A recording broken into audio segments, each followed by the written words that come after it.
का अंतर है। तंत्र योग, कर्म योग, भक्ति ज्ञान, हठ राज ज्ञान, लय इत्यादि पता नहीं कितने। हाँ, इस संबंध में नाना प्रकार का मतांतर है और होगा। उस एक को लेकर के भी संसार में मतांतर रहा और रहेगा। वह तो है एक ही सर्वव्यापी सर्वशक्तिमान, किंतु उन्हीं एक के अनुगामी भक्तजन विभिन्न मतावलंबी हैं। शास्त्रोक्ति भी है, वेदा विभिन्ना स्मृत्यो विभिन्ना नैको मुनियस्य वचः प्रमाणम धर्मस्य तत्वं निहितं गुहायां महाजनो येन गतः स्वपन्था। लेकिन मुझे उसके संबंध में कोई मतांतर नहीं है। मंत्र मूलम गुरु वाक्यम, मोक्ष मूलम गुरु कृपा, यही मेरा जीवन आधार है। गुरु वेद वेदांतों से भी ऊपर है, क्योंकि जहाँ वेदादि गुणात्मक है वहाँ गुरु भावातीतम गुणातीतम है। जिस साधक को गुरु और गुरु वाक्य में अटूट विश्वास है उसे और कुछ प्रयोजनीय नहीं है। तो दूसरा में अब यह है कि अपना मार्ग कैसे चुने, निर्धारित करे मनुष्य। मनुष्य तो अज्ञानी है, उसको अपना मार्ग चुनने का अधिकार नहीं है, यह शास्त्र प्रमाणित है। तो गीता में भगवान ने भी इसे प्रमाणित किया है। उसका मार्ग तो गुरु ही निर्धारित कर सकते हैं, जो सर्वज्ञ हैं वही मार्ग का निर्णय कर सकता है। अपना मार्ग अपने से तय करने का कोई उपाय नहीं है। हम लोग सामान्य जीवन में भी देखते हैं कि हमारे रोगों की पहचान और चिकित्सा का निर्णय डॉक्टर वैद्य ही कर सकता है। इसी प्रकार भवरोग की चिकित्सा विधि भी गुरु ही निर्धारित कर सकते हैं। तो जिस किसी को गुरु बना लेना क्या ठीक है? तो इसमें है कि वैसे तो महापुरुषों को ठीक ठीक समझ पाना कठिन है, फिर इस शास्त्रों में गुरु के लक्षण कहे गए हैं, जैसे शांतम सुशीलम धर्मज्ञ शास्त्रज्ञ चारु दर्शनम दयालुम पुत्रिणम दान्तम गृहस्थम गुरुमाश्रयेत् ज्ञानपूर्णम साष्टयशून्यम वयो ज्येष्ठ वैरिणम अंतरो बहिरस्तुल्यवैशिष्टम सदा समित भाषिणम गृहेनासक्तवत् संतम गृहस्थम तं गुरु भजेत्। शांत सुशील धर्मविद शास्त्रदर्शी स्वरूप दयालु पुत्रवान अंदर बाहर दोनों ओर समान प्रसन्न बदन से बातें करने वाले गृही लेकिन गृह में अनासक्त, इस तरह के गुण वाले गुरु होने योग्य हैं। और सभी हैं सत्यवादी हों, उपयुक्त दंड देकर शिष्य को कल्याण मार्ग पर लाने वाले हों, शिष्य को आत्मा की तरह प्यार करने वाले हों, बहुत है। शास्त्र देखने से होगा। फिर यह भी कहा है कि शास्त्र में कि कैसे लोगों को गुरु नहीं बनाना चाहिए, वो सब क्या है। तो शास्त्र देखना अच्छा रहेगा। तो वो है कि बहुत खाने वाला, दृक्सूत्री, सठ, धूर्त, गुरु निंदक, अभिषक्त, विषय लोलु, कुतर्क करने वाला, रोमहीन या बहुत अधिक रोम वाला, श्वेत कुष्ठ या गलित कुष्ठ रोगी, इसी तरह से बहुत है। तो क्या किसी सन्यासी को भी गुरु बनाया जा सकता है? तो इसमें है कि शास्त्रों का शासन है कि उदासीन के गुरु उदासीन बने, वानप्रस्थ के वानप्रस्थी, सन्यासियों के सन्यासी और गृहस्थ के गुरु गृहस्थ ही बने। तो इस परंपरा में सन्यासी की दीक्षा कैसे हुई है? तो अब यह है कि ब्रह्म विद्या में ब्रह्म दीक्षा में यह निषेध नहीं है।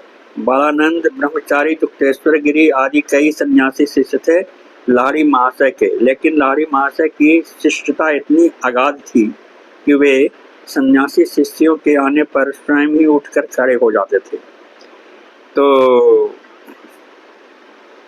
अब यह है कि गुरु की वंश परंपरा में ही गुरु बनाए जा सकते हैं क्या? वो तो कौलिक तांत्रिक दीक्षा में, ब्रह्म दीक्षा में नहीं। उसमें कौलिक तांत्रिक में भी गुरु वंश में यदि उपयुक्त मनुष्य रहे तो ठीक है, लेकिन यदि उपयुक्त मनुष्य नहीं रहे तो नहीं करना चाहिए। शास्त्रों में स्पष्ट रूप से उल्लेख किया है इन सब बातों का। तो इसके प्रतिकूल स्वेच्छाचार में प्रवृत्त होने से इहलोक परलोक दोनों नष्ट होते हैं। तो ब्रह्म दीक्षा में गुरु परंपरा फिर कैसे चलती है? तो भगवान ने गीता में कहा है, एवं परंपरा प्राप्त एवं राजर्षियो विदुः स कालने महता योग नष्ट परम तप। तो ये योग जो है वो एक आदमी से दूसरे को प्राप्त होता है, गुरु से शिष्य को साधना प्राप्त होती है और इस प्रकार परंपरा से इसका प्रसार होता है। कालवश उपयुक्त अधिकारी के अभाव में इसके प्रसार में गतिरोध हो जाता है या फिर इसमें विकृति बढ़ जाती है और कभी कभी ऐसा मालूम पड़ता है जैसे इस विद्या का लोप हो गया है।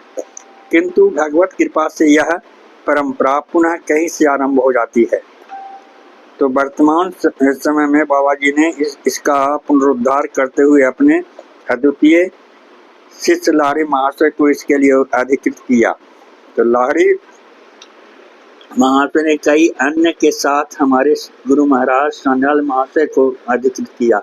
तो गुरु महाराज ने फिर हमको भी अधिकृत किया और अब हम भी खोज में हैं कि किसको यह भार दे कर जाए। तो यश में अपने गुरु द्वारा जो समुचित रूप से अधिकृत होते हैं उनसे ही परंपरा चलती है। दीक्षा के समय हम सब ही गुरु के समय प्रतिज्ञा भी करते हैं कि हम अनादिकाल किसी को क्रिया के संबंध में कुछ नहीं बतलाएंगे। अपने जीवन में देखा हमने कि हमारे गुरु महाराज इस विषय में कितने स्ट्रिक्ट माने दृढ़ थे कि इस मार्ग में कोई भी अनादिकाल क्रिया दीक्षा नहीं दे सकता है। अगर दे तो वो अवैध माना जाता था और उसका अपराधी होता था। ये मैंने गुरु महाराज से सुना था कि उसका परिणाम भी बहुत खराब होता है।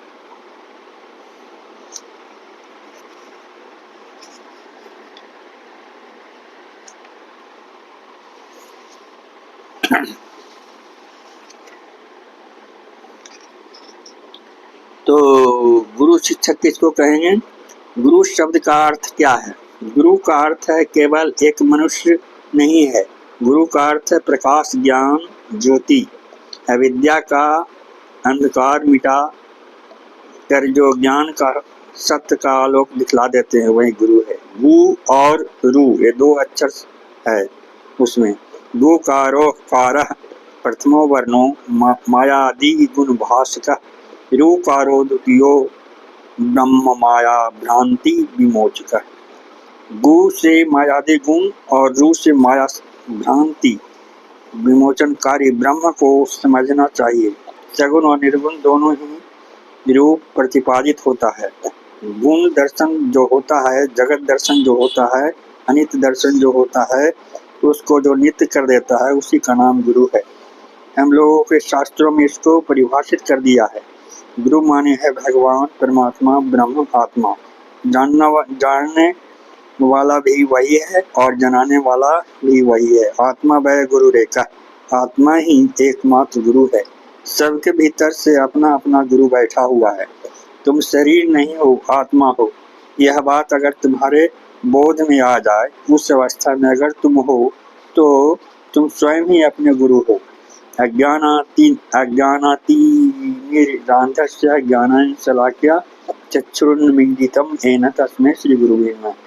अज्ञान के अंधेरे से, अंधे आँखों से ज्ञानांजन की शलाका लगाकर जो गुरुदेव आँखों को दृष्टि को उन्मीलित कर देते हैं उनको मैं नमन करता हूँ। ईश्वर पूर्वकालीन गुरुओं के भी गुरु हैं। ब्रह्म, सनकादि आदि ऋषि, नारद, कपिल, वशिष्ठ आदि गुरु जो जगत कल्याण के लिए आविर्भूत हुए, ईश्वर उन लोगों के भी गुरु हैं। वे लोग देश काल द्वार परिच्छिन्न थे, लेकिन ईश्वर उनके अतीत हैं। वही जगदात्मा है। जगत के प्रकृति गुरु वही हैं। मनुष्य देह में उन्हीं जगत गुरु का आविर्भाव होता है। यदि उनको मनुष्य न मानकर गुरु रूप या ईश्वर रूप में देखा जाए तो जीव को मुक्ति की प्राप्ति सहज ही हो सकती है। जब तक गुरु में पूर्ण विश्वास नहीं होता तब तक ईश्वर की प्राप्ति नहीं होती। मन, वाणी, कर्म के द्वारा स्वीकार किए बिना शिष्य गुरु में परित्राण प्रायण शक्ति प्राप्त नहीं कर सकता।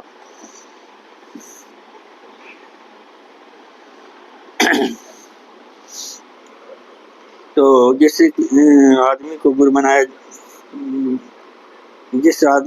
बनाया अगर बाद में, तो गुरु को मनुष्य बुद्धि से नहीं देखना चाहिए, उन्हें साक्षात ईश्वर रूप ही मानना चाहिए। गुरु साक्षात परम ब्रह्म है, वे शरीरी नहीं है, अशरीरी हैं, आत्मा है। अगर गुरु को मनुष्य रूप में देखा जाए, शरीर बुद्धि जब तक रहेगी उनमें तब तक सहस्त्र कल्प तक भगवत नाम का जप करने से भी सिद्धि नहीं होगी। गुरु मनुष्यता बुद्धि शिष्याणाम यदि जायते नहीं तस्य भवेत् सिद्धि कल्पकोटि शतोरपि। गुरु में मनुष्य बुद्धि रखना शास्त्र निषिद्ध है। गुरु और गुरु वाक्य में जिसको विश्वास वह सहज ही भव सिंधु को पार कर सकता है, लेकिन इतना होना चाहिए, गुरु में और गुरु वाक्य में विश्वास होना चाहिए, नहीं तो बड़ा कठिन है।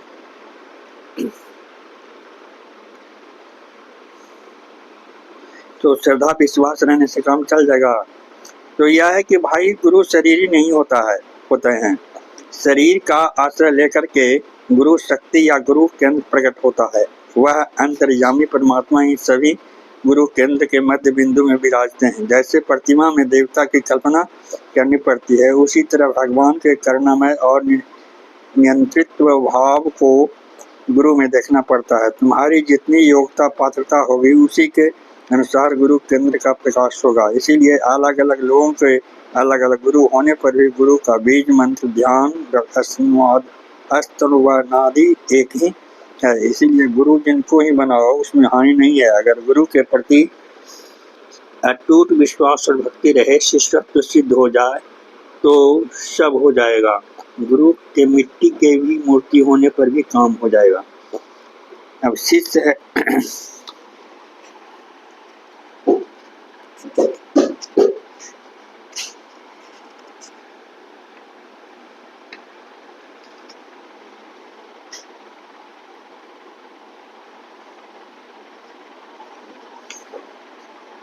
ऐसे सामान्यतः एक सुयोग शिक्षित किसको कहें, इन सब चीज़ों के लिए बीच में शास्त्र का ही थोड़ा थोड़ा अध्ययन करना चाहिए। कई जगहों पर इन विषयों पर तरह तरह से विवेचना हुई है। अब जैसे उपनिषद में भी आया है कि उत्तम शिष्य और पुत्र वही है जो गुरु और पिता के मनोभाव स्वयं जानकर तदनुसार कार्य कर दे। जो यह न कर पाए वो यदि उनका आदेश पाते ही तत्परता से कार्य कर दे तो उसको मध्यम श्रेणी में गिना है। जो आदेश पाने पर भी आलस प्रमाद से चले उसको अधम श्रेणी का शिष्य या पुत्र कहा है। इसी प्रकार से शास्त्रों में जहाँ तहाँ इसका संबंध प्रकरण है।